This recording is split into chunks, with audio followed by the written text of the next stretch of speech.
La historia no comenzó anteayer, y la intolerancia de gran parte del mundo hacia la vida y la cultura judía, sin mencionar la soberanía sobre la antigua tierra natal judía, no comenzó el 7 de octubre, ni siquiera en 1948. Hace 2000 años, los judíos lucharon y perdieron 3 guerras separadas contra Roma, la mayor potencia del mundo en ese entonces. Muchos que afirman conocer la historia judía no entienden ni saben mucho sobre esos conflictos. ¿Y qué lecciones podemos aprender sobre el arte de gobernar en la actualidad, así como sobre la lucha por preservar la vida judía a partir de esas guerras? Esta semana, en Think Twice, profundizamos en el pasado y en sus implicaciones para el presente, con el historiador Barry Strauss, uno de los principales expertos contemporáneos en el mundo antiguo y autor del nuevo libro, Judíos contra Roma. 2 siglos de rebelión contra el imperio más poderoso del mundo.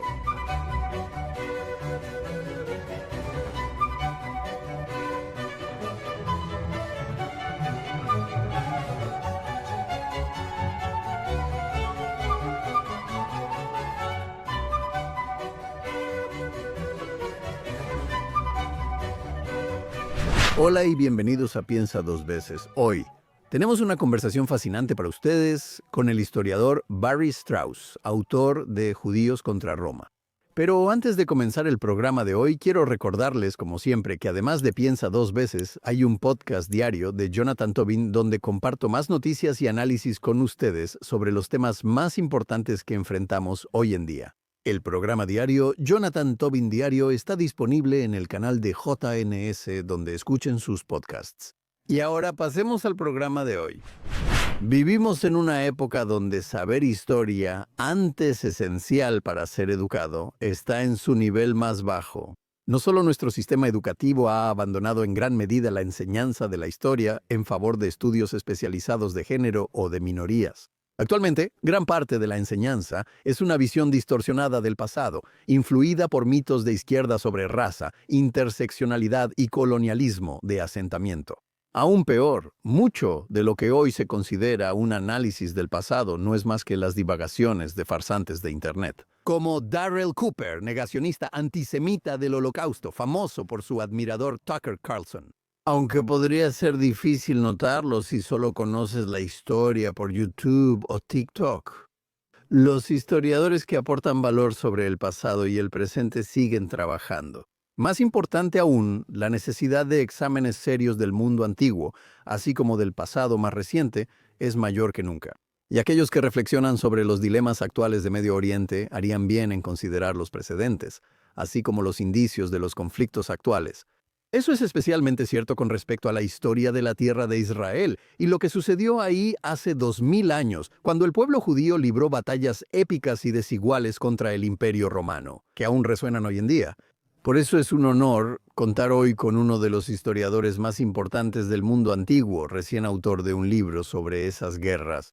Barry Strauss es investigador principal en la institución Hoover y profesor emérito de estudios humanísticos en la Universidad de Cornell, además de ser un experto destacado en historia militar y en el mundo antiguo. Entre sus libros anteriores se encuentran La guerra que hizo el Imperio Romano, La batalla de Salamina, La guerra de Troya, La guerra de Espartaco, Maestros del mando, La muerte de los Césares y 10 Césares, así como Los nuevos judíos contra Roma. 2 siglos de rebelión contra el imperio más poderoso del mundo. Barry Strauss, bienvenido a Think Twice. Gracias, es un gusto estar aquí. Gracias, profesor Strauss, por acompañarnos hoy. Quiero empezar preguntándole sobre la conexión entre el tema de su nuevo libro y los conflictos actuales, que es el punto en el que usted realmente había concluido en Judíos contra Roma. Los judíos contemporáneos establecen una fuerte conexión entre la mancomunidad judía de hace 2000 años y el Israel moderno. Sin embargo, muchos niegan esto por motivos políticos, incluidos palestinos y críticos de Israel como Ta-Nehisi Coates, solo por mencionar uno entre muchos.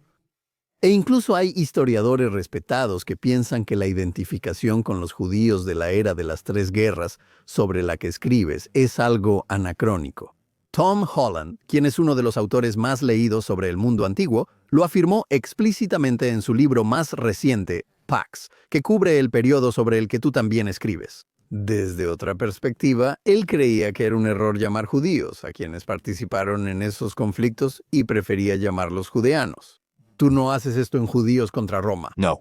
¿Esto es semántica o una distinción importante? ¿Cómo influye este debate sobre la conexión entre pasado y presente en nuestra comprensión de este periodo? Claro, entonces, sabes, hay un debate entre los académicos sobre si llamar a la gente de este periodo judíos o judeanos. Creo que viene de un buen lugar, de una buena intención. Tom Holland sí hace esto, pero él no es la persona que lo originó, lo cual no es una crítica hacia él. Creo que hay un intento por parte de historiadores cristianos bien intencionados de querer decir no deberíamos culpar a los judíos por la crucifixión de Jesús, porque en realidad fueron los judeanos, no los judíos, quienes hicieron eso, no los galileos. No me parece un argumento particularmente convincente. Habría otro argumento que diría, ya sabes, que el término judíos tiene mucha carga, el término judíos lleva consigo mucho equipaje.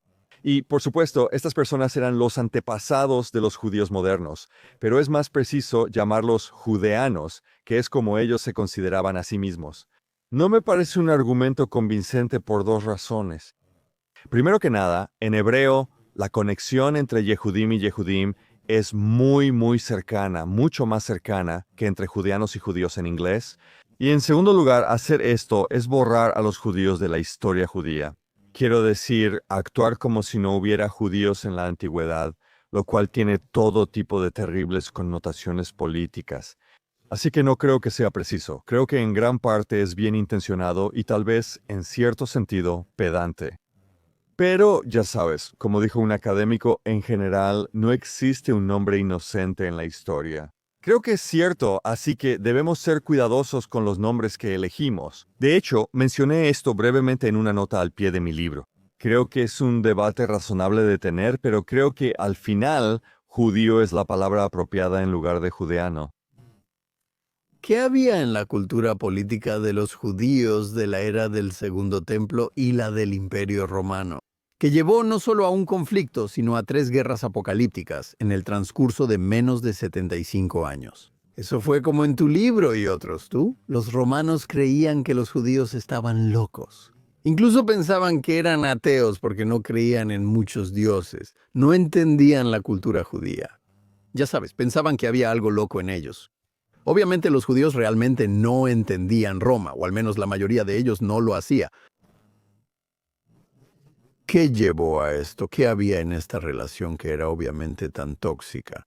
Buena pregunta, un par de cosas. Primero que nada, del lado romano, hubo mala conducta y mala administración romana. Al principio, cuando tienes a un emperador como Augusto, el primer emperador, y en asociación con Herodes, el rey de los judíos, el famoso e infame Herodes, infame y famoso, ambas cosas por buenas razones. Tienes una buena relación, los dos pueden resolver las cosas. Pero después, cuando los romanos le quitan el poder a los reyes judíos de Judea y convierten a Judea en una provincia, y cuando tienes emperadores que no son tan sabios y moderados como Augusto, cuando tienes a un Calígula o un Nerón, entonces, bueno, la actitud de Nerón hacia los judíos era, como dijiste, que eran ateos. Y sus instrucciones a su gobernador eran exprimirlos hasta que no pudieran más. Y así el gobernador extorsionó dinero a los judíos y robó dinero del templo de los templos, discúlpame. Y también ordenó la masacre de civiles en Jerusalén. Más adelante, después de la primera revuelta, los romanos impusieron algo sin precedentes a los judíos. Un impuesto a cada judío en el imperio simplemente por el hecho de ser judíos. Y para colmo de males, el impuesto debía pagarse al dios principal de Roma, a Júpiter en la colina capitolina, como si esto fuera una especie de cruel parodia del impuesto que antes pagaban los judíos de todo el mundo al templo. Así que tienes la mala administración y el mal comportamiento de los romanos.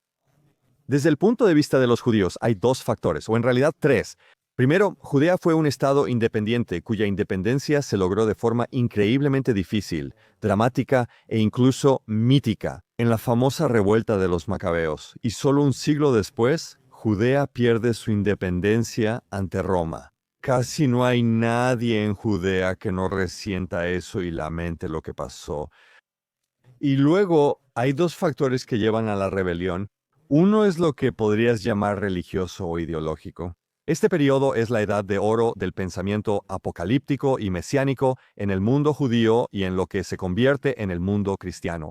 Esa es la idea de que el mundo, tal como lo conocemos, va a llegar a su fin, que la redención está cerca, que el reino de Dios está cerca, que Israel se levantará de nuevo sobre sus oponentes, que todos reconocerán la soberanía del Dios de Israel, y que todo esto será traído por un descendiente del rey David, por el rey Mesías, y hay varios diferentes aspirantes a ser el Mesías en este periodo.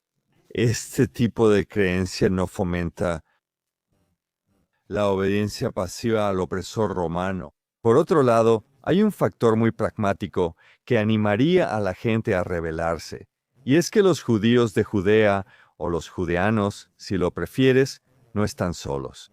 Hay una gran diáspora, probablemente superando en número de población a los judíos de Judea, aunque no estamos seguros de eso, extendida hacia el oeste en el Imperio Romano, hasta la misma Roma y, más importante aún, extendiéndose hacia el este en el Imperio Parto.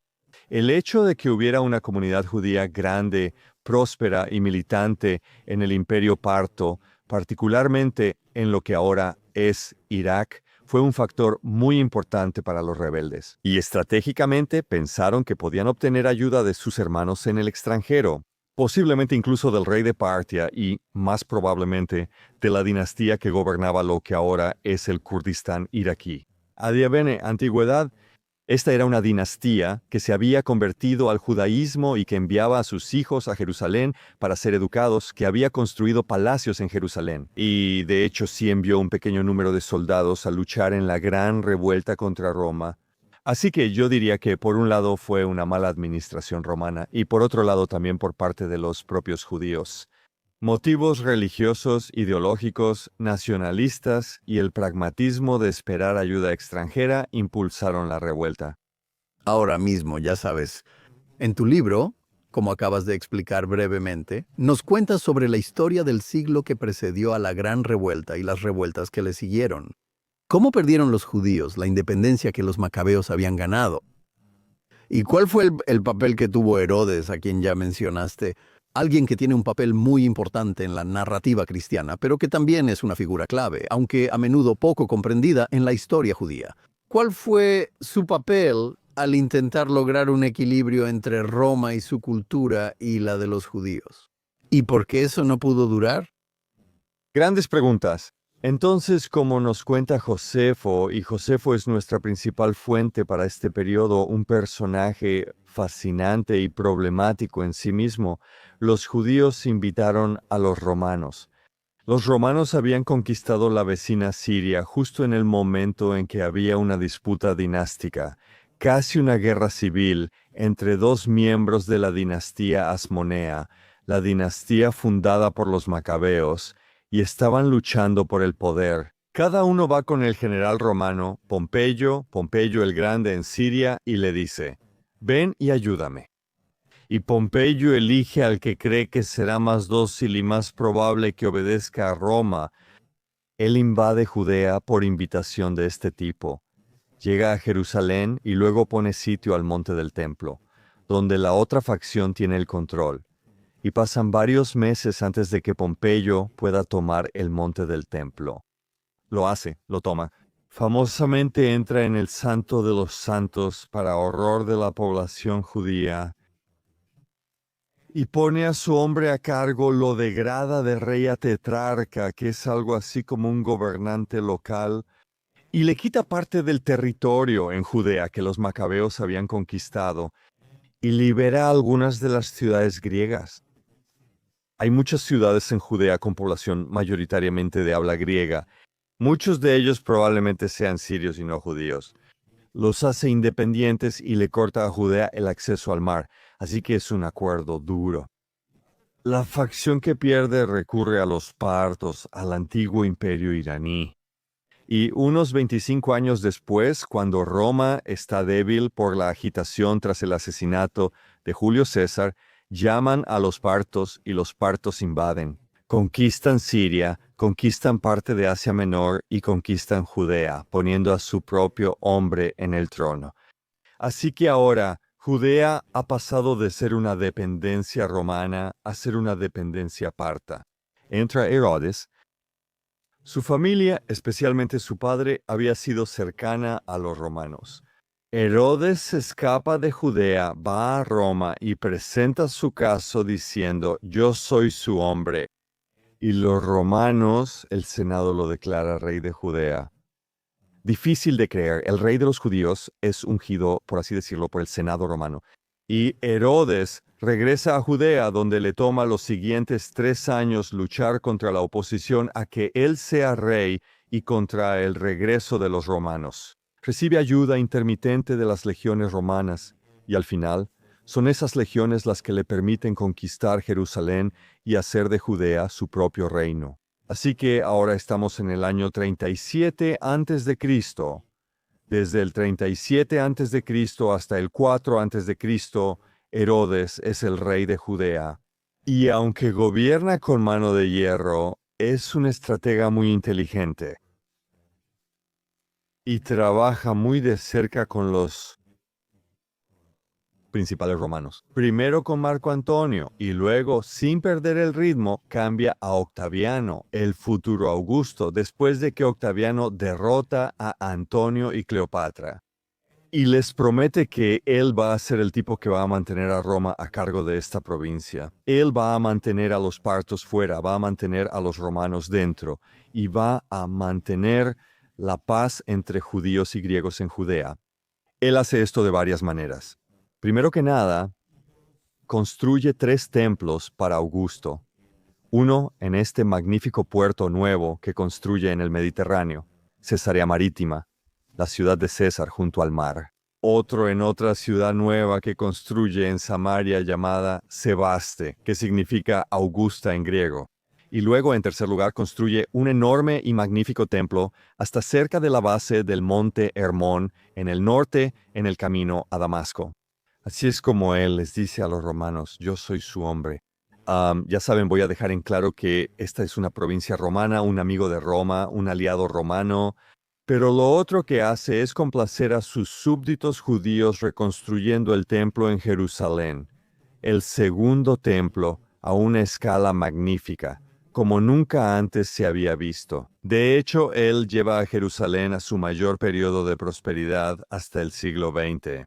Y la gente lo nota, como sabes, el Talmud dice que si nunca has visto el templo de Herodes, nunca has visto un edificio hermoso, realmente se convierte en uno de los grandes sitios de peregrinación, uno de los grandes santuarios del mundo antiguo. Le habría encantado poder tener gente adorando a Augusto como emperador en el templo de Jerusalén. Pero sabía que nunca podría salirse con la suya con eso, así que hace lo siguiente mejor. Él tiene. El templo hace sacrificios diarios en nombre del emperador romano y logra que Augusto pague por esos sacrificios, que los patrocine. Así que realmente hay una relación muy cercana entre Augusto y Herodes. Y hace otras cosas en toda la parte oriental del Imperio Romano para volverse indispensable para Augusto. Una de mis favoritas. Bueno, se convierte en el patrocinador de los Juegos Olímpicos y de hecho asiste a los Juegos Olímpicos. Es un gran defensor de la cultura griega. Su nombre, Herodes, es griego y proviene de la palabra de la que viene héroe. Él tiene un papel clave en la construcción de la nueva ciudad que Augusto edifica en el sitio de la batalla de Accio, Nicópolis, la ciudad de la victoria. Así que realmente es un hombre muy, muy ambicioso, con una gran visión estratégica. Sí. Ahora, la pregunta que los lectores de este libro deben hacerse, y que tú también abordas, es qué tan inevitables fueron estos conflictos. Los romanos aplicaban diversas políticas según los pueblos y tierras que gobernaban. ¿Fueron las provocaciones que ya, sabes, mencionaste antes? Eso causó que los judíos se rebelaran, un resultado inevitable de su dominio en lo que hoy es Israel, si es que algo en la historia es inevitable. ¿Y cómo podrían los judíos haber manejado las cosas para preservar su forma de vida sin ir a la guerra y, al final, ver la destrucción de todo lo que valoraban, incluido el templo? Sí, ¿Eso era posible? esa es la gran pregunta. ¿Era posible? Supongo. Creo que, ya sabes, depende del día de la semana en que me lo preguntes y del humor en el que esté. Creo que apenas será posible si hubieras tenido políticos realmente moderados de ambos lados.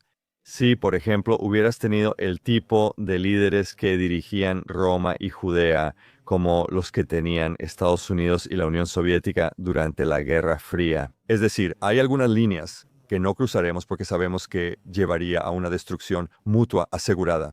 Creo que eso ya lo tenías con Augusto y Herodes. Es pedir mucho a los seres humanos pensar que esto continuaría de esta manera, y no puedo decir que me sorprenda que no haya continuado así. Hay tantas razones para la fricción, tantas razones de fricción entre estos dos bandos, que si un conflicto no era inevitable, nadie podría decir que se sorprendió cuando finalmente estalló un conflicto.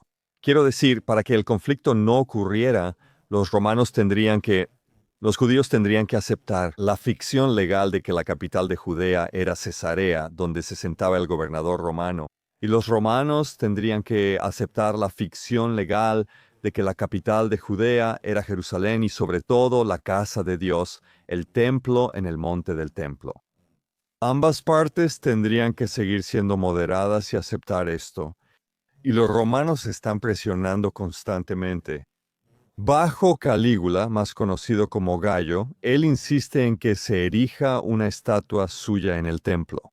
Y eso es en represalia después de que hubo una provocación griega para levantar un altar que ofendió a los judíos, y los judíos derribaron el altar. Y eso ofendió a Calígula, el emperador, y entonces él dijo que quería que se pusiera una estatua. Casi hubo una revuelta entonces, excepto que en el último minuto Calígula es asesinado, por razones completamente diferentes, y la situación se calma de nuevo, así que hay muchos puntos de fricción. Me gustaría poder decir que la revuelta no era inevitable, pero probablemente habría ocurrido en algún momento. Sí, ahora, una vez que sucede, ya sabes, es una lucha desigual, obviamente. Pero los judíos resisten en Roma, tienen la ventaja porque Roma está en una guerra civil. Justo en ese momento, el año de los 4 emperadores, justo cuando está ocurriendo la gran revuelta. Eso como que pone esa guerra en pausa por un par de años, Sí, mientras escribes. Pero una vez que los romanos finalmente se deciden, ya sabes, a terminar con los judíos, ¿sabes? Por 2000 años a los judíos se les ha enseñado que el Sinat Jinam causó la destrucción del templo y la caída de Jerusalén, o el odio sin fundamento que las diferentes facciones de los judíos tenían entre sí. En pocas palabras, como decimos, ¿cuáles eran esas divisiones y por qué resultó imposible superarlas hasta que ya era demasiado tarde? Dado el hecho de que podían verlo justo frente a ellos, que, ya sabes, la unidad era su única esperanza, si es que tenían alguna esperanza en absoluto. claro, sí, bueno, ya sabes, las divisiones, para decirlo en pocas palabras, por un lado tenías a los celotes, que eran una facción sacerdotal, revolucionarios relativamente moderados, en lo que cabe en este asunto. Luego tenías a los más radicales, los Zacari o los hombres de la daga. Descienden de una familia de rebeldes del norte. Están en violento conflicto con los celotes, y después de asesinar a un líder celote, son expulsados de Jerusalén y pasan la guerra en Masada. Dentro de Jerusalén hay un grupo que viene del norte, liderado por un hombre llamado Juan de Giscala, Cushcalo en hebreo, y él tiene su facción, sus seguidores. Y luego tienes otro grupo liderado por un hombre llamado Simón Parjura, que probablemente viene de una familia de conversos y él es el más radical políticamente. Él se preocupa por los pobres, puede que quiera liberar a los esclavos, está en contra de la élite y obtiene el apoyo de los idumeos. Estos son un grupo de personas en lo que ahora es el centro sur de Israel, que originalmente migraron desde Edom en Jordania. Se habían convertido al judaísmo en el siglo II a.C. Ellos apoyaron a Simón, y así todos estos grupos están peleando entre sí y matándose unos a otros en Jerusalén, particularmente durante este periodo al que aludiste, cuando los romanos están ocupados con su propia guerra civil, un periodo de relativa paz, e incluso terminan quemando el suministro de grano, un gesto verdaderamente suicida. De hecho, es Sinat Jinam. ¿Por qué se comportan de esta manera? Esa es una muy buena pregunta. ¿Cómo no podían ver el panorama general? Creo que en parte es porque se sentían invulnerables detrás de los muros de Jerusalén y en parte porque pensaban que tenían el tiempo suficiente para hacerlo bien, para tener al grupo correcto liderando esta revuelta cuando llegaran los romanos. Cuando los romanos comenzaron su asedio, estos grupos actuaron con relativa unidad. Estaban relativamente unificados, pero en ese momento ya era demasiado tarde para tener éxito.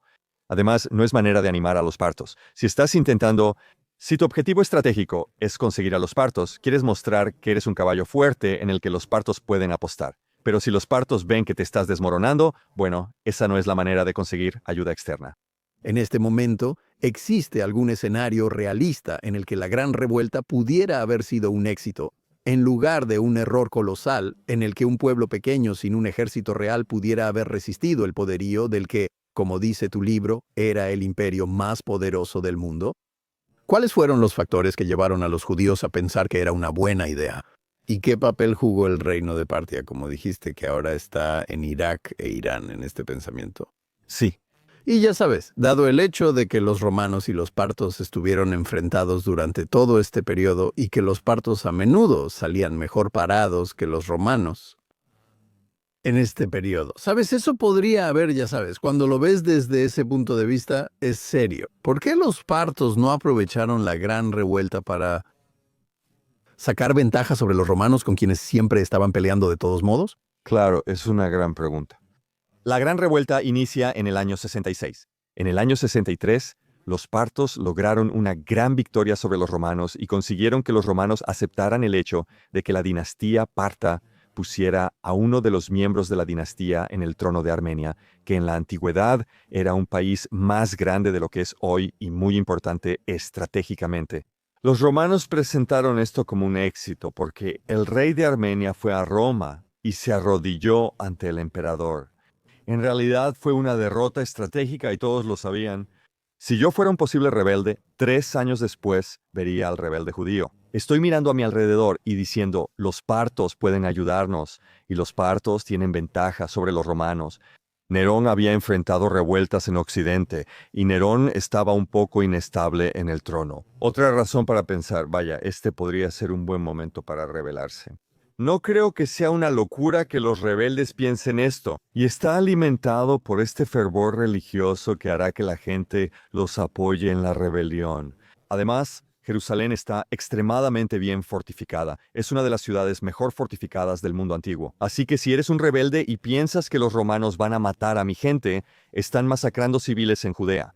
Poco a poco están saqueando el templo, y los colaboradores judíos se van a asegurar de que los romanos hagan lo que quieran con nosotros, lo que finalmente llevará a la destrucción del templo. Es hora de atacar y apuesto que los partos pueden ayudarnos. Ahora, si eres un parto, vas a decir, demuéstralo. Demuéstrame que esta es una rebelión por la que vale la pena luchar. Como los franceses en la Revolución Americana no intervinieron hasta que los estadounidenses ganaron en Saratoga. Estamos interesados, dijeron, pero demuéstranos que realmente no vas a arreglar las cosas con el rey. Los rebeldes, desafortunadamente, nunca pueden ofrecer esa prueba a los partos. Los partos tienen muchos otros asuntos que atender. Tienen un nuevo imperio en el este que los está amenazando. Tienen bárbaros al norte que los están amenazando. Actualmente tienen buena relación con los romanos y no arriesgarán nada hasta que crean que realmente vale la pena. Ese es un gran punto. Los judíos carecían de su Saratoga y de hecho probablemente nunca tuvieron la oportunidad de tener uno. Bueno, la razón por la que sabemos tanto sobre esta época es el historiador Josefo, conocido como Josefo. Antes de eso tenía un nombre hebreo. Era un judío que desempeñó muchos papeles diferentes a lo largo de su vida. Fue un rebelde, fue un conciliador romano, luego un rebelde, luego cambia de bando y se une a los romanos. Es una parte fundamental de tu narrativa que es tanto esencial como escribes repetidamente. Alguien cuyo trabajo a menudo debe tomarse con mucho escepticismo. ¿Qué debemos pensar de él ahora? Bueno, antes que nada debo decir que Josefo, al cambiar de bando repetidamente, Josefo no es único. Hay otros hombres y mujeres en la frontera romana y en otros lugares que hacen algo muy similar. Así funciona el Imperio Romano. Atrae a la gente, cambian de bando y ellos también. Así que Josefo es un traidor, pero su comportamiento no es único. Sabes, él es alguien sobre quien debe tener, creo, dos opiniones.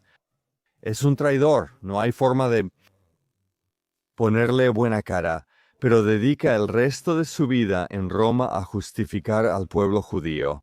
Y escribe esta serie de libros, que son grandes libros, son obras literarias. Son muy problemáticos desde el punto de vista histórico, porque un aspecto de ellos es hacerse ver bien a sí mismo, lo cual logra, hasta el punto de que cuenta historias contradictorias sobre su comportamiento en diferentes libros.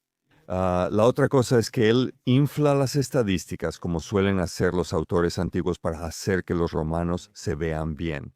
En estos libros él busca dos cosas. Primero, dar un mensaje a los romanos. Los judíos son súbditos leales. Solo unos cuantos alborotadores causaron esta revuelta.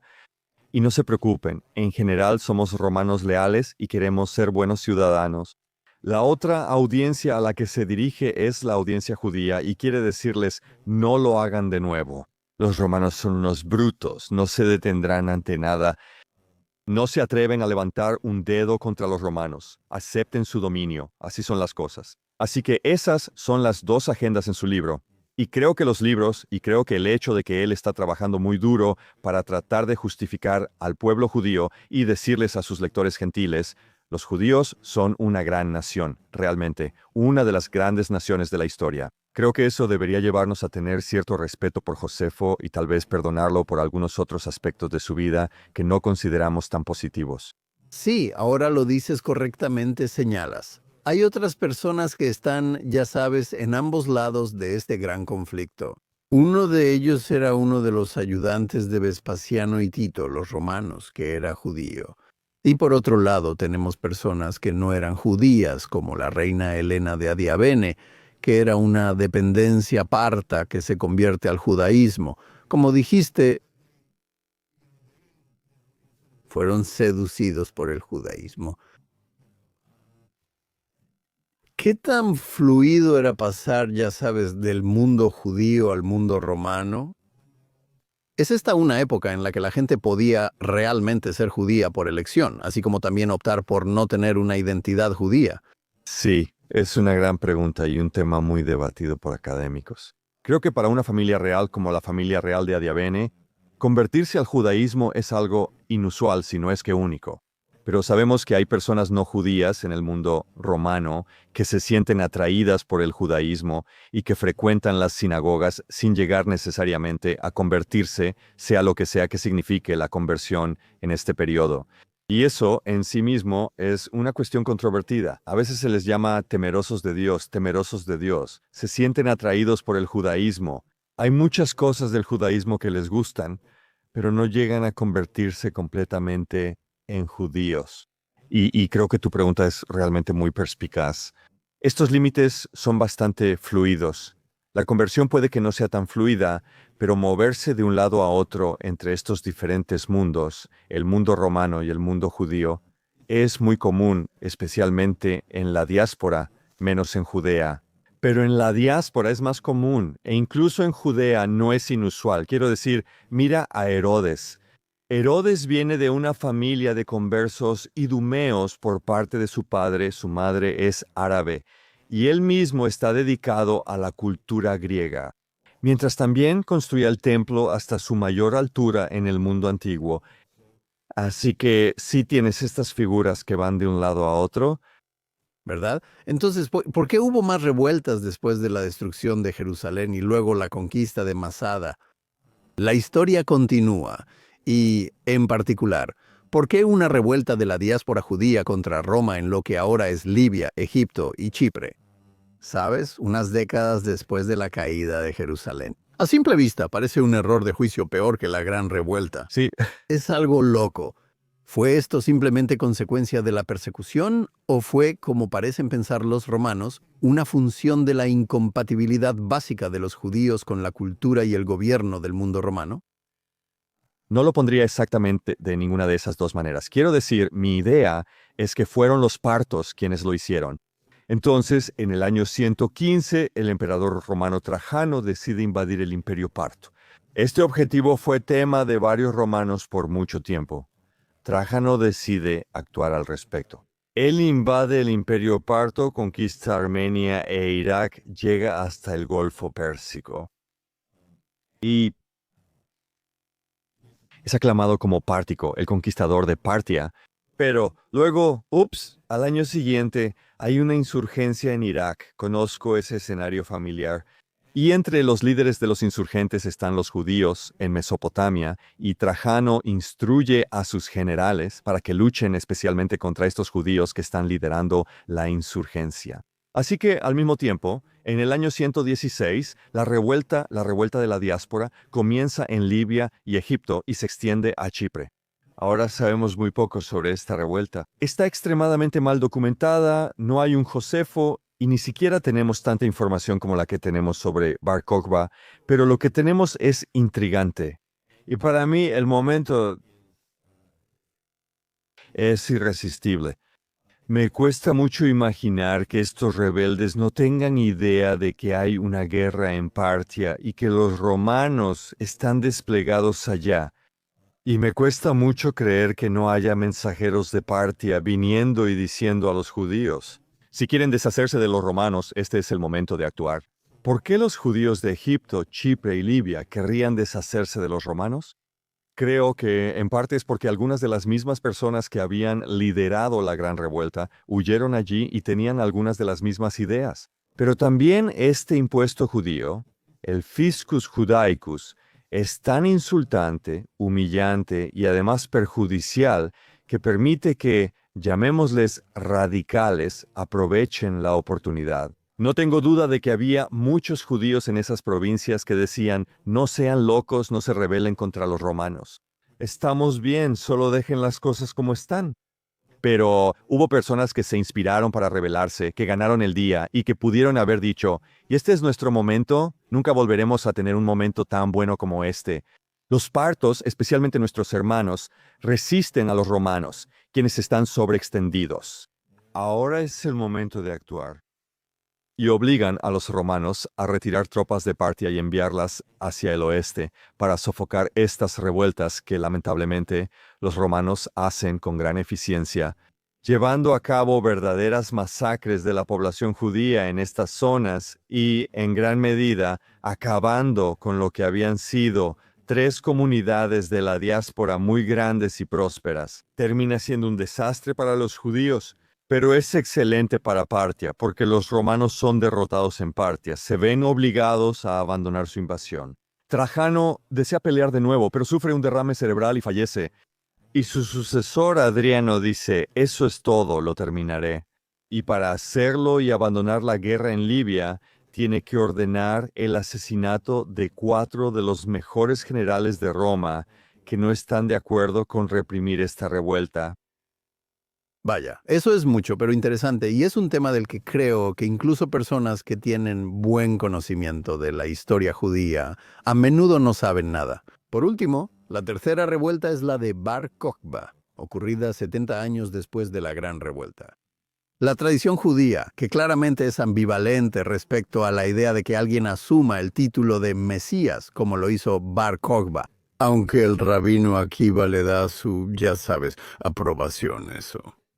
Pero ya sabes, la tradición judía también sigue hablando de él con admiración sobre el heroísmo de quienes se unieron a él. Y las persecuciones de los judíos en esta época, bajo el emperador y Adriano, siguen siendo parte de la liturgia moderna de Yom Kippur.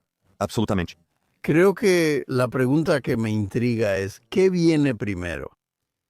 ¿Es que las persecuciones de Adriano, las persecuciones adriánicas, provocaron la última rebelión?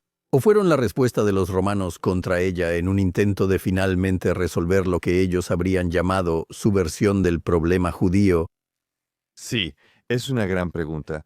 Gracias a la arqueología, ahora podemos responderla como nunca antes. De nuevo, nuestras fuentes sobre la revuelta de Bar Kokhba son muy limitadas. Pero esta era la imagen que teníamos. Adriano se vuelve emperador en el año 117 tras la revuelta de la diáspora y se retira de Partia. 13 años después, en el año 130, él llega a Jerusalén y anuncia su reconstrucción tras las ruinas. Esa es la buena noticia, judíos. La mala es que será una ciudad pagana, sin nada judío. Ahora sabemos, gracias a la arqueología, que este proyecto comienza de inmediato. Tan pronto como sube al trono en el año 117, comienzan la renovación de la ciudad y la construcción de la nueva ciudad. En mi opinión, esto crea una imagen diferente. Primero que nada, para los judíos se vuelve muy claro lo que los romanos van a hacer y que no van a reconstruir el templo y van a profanar su ciudad sagrada convirtiéndola en una ciudad pagana, pero también le da a Adriano un motivo para hacer esto. Él hace esto porque Roma ha sido humillada en Partia y los judíos han jugado un papel central en esa humillación. Así que al reconstruir Jerusalén como una ciudad pagana, Adriano mata dos pájaros de un tiro. Él les dice a los judíos, ni siquiera piensen en rebelarse de nuevo, porque miren lo que les vamos a hacer. Y les dice a los partos, Roma no se va a rendir en el cercano oriente y Roma sigue aquí.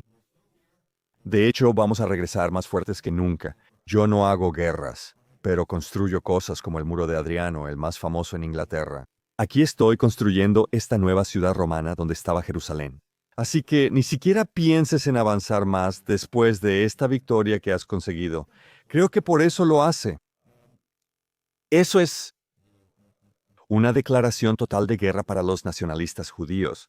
Hay algunas pruebas de que también prohibió la circuncisión en ese momento, antes de que estallara la revuelta.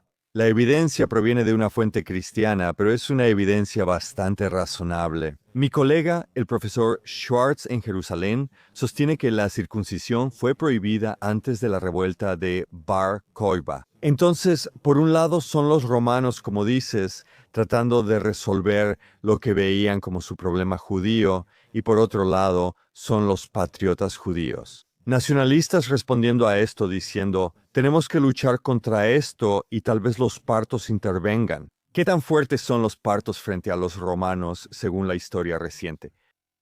Ahora, una queja, ¿puedes profundizar más? Una especie de pista sobre esta época está en el Seder de Pesach, donde ya sabes, la sección donde leemos sobre los rabinos, incluido el rabí Akiva, estudiando durante toda la noche y con estudiantes esperando afuera, actuando como si fueran vigilantes. De nuevo, ¿eso es algo que sucedió después de Bar Kokhba o es lo que llevó a Bar Kokhba? ¿Realmente no tenemos idea? No lo sabemos.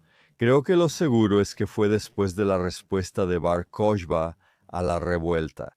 Pero como dije, hay tanta hostilidad de Adriano hacia los judíos antes de eso que no sería sorprendente si sucedió antes de la revuelta. Ciertamente es la atmósfera ferviente de este periodo. Quiero decir, ponte en los zapatos de Adriano y dices, sabes, esto ha sido un desastre para Roma. ¿Por qué fue un desastre? Quizá Trajano fue arrogante. Es poco probable que Adriano apoyara la revuelta desde el inicio. Pero también es porque los judíos lucharon contra nosotros, tanto en Mesopotamia como en la retaguardia. Si eres Adriano, podrías pensar que tienes un problema con los judíos y debes actuar. Pudo ser reconciliarse con los judíos, dijo, eliminemos este impuesto a los judíos que los romanos no tienen. Continúa durante siglos. Pero en cambio adopta una postura dura de persecución. Bueno, para los romanos los judíos eran como el caballero negro en Monty Python y los caballeros de la mesa redonda. Como ese tipo que nunca se rinde, le cortan brazos y piernas y aún dice que va a morder la rodilla. Así es como ven, esa es su visión, ya sabes, de los judíos. Estas personas locas y belicosas, completamente opuesto a la imagen de los judíos.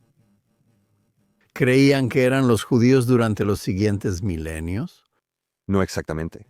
Pensaban que eran belicosos y que estaban locos en el sentido de que no reconocían a los dioses, pero también pensaban que eran peligrosos. Quiero decir, Roma toma en serio la amenaza de los partos y aquí están estos tipos. Están por todo el imperio romano y son amistosos con Partia. Están apoyando a Partia.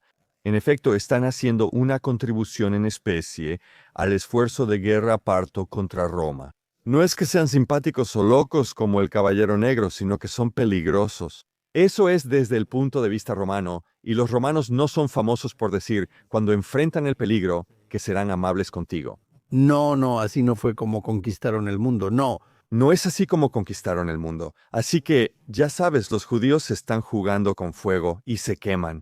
Sí, ahora, una de las trampas, creo, para cualquiera que estudia la historia es tratar de sacar demasiadas lecciones del pasado para guiar el presente. Es inevitable ver estos conflictos que estudiaste y preguntarnos qué implica esto para los judíos y el Estado de Israel hoy. Lo que, como concluyes el libro, es así. La negativa a reconocer la permanencia o la legitimidad de la presencia judía en su tierra no es un tema nuevo. No es un tema nuevo. Aparte de, ya sabes, no te enfrentes a potencias mundiales cuando no tienes los recursos para hacerlo. ¿Cuáles son las lecciones de estas revueltas para nosotros hoy en día? Bien, entonces una pregunta es, ¿el peligro de la desunión? Este es un peligro para toda sociedad, para Estados Unidos podría decir, así como para Israel. Pero ciertamente, según la historia judía, una de las lecciones de estas revueltas es que la desunión es fatal. Algunos judíos decían que no se rebelaran, pero esa no fue la desunión que resultó fatal. La falta de unidad judía dentro de Jerusalén resulta absolutamente fatal.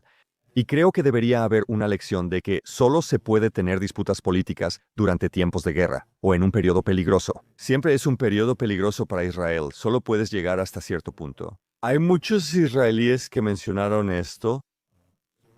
En la primavera de 2023, antes del 7 de octubre, estuve en Israel y la gente ya lo decía. Tras la guerra, después del 7 de octubre, siguieron mencionándolo. Muchos israelíes ya lo decían, así que esta unidad es un tema. El segundo tema, yo diría, es la relación entre la fe y la política.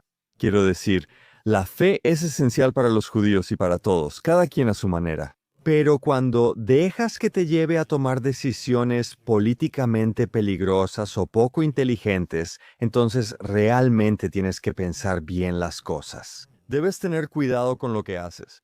Otra lección es que los estados pequeños nunca son completamente independientes. Incluso los estados grandes no son totalmente independientes. Todos necesitan aliados, pero los estados pequeños sobre todo necesitan aliados.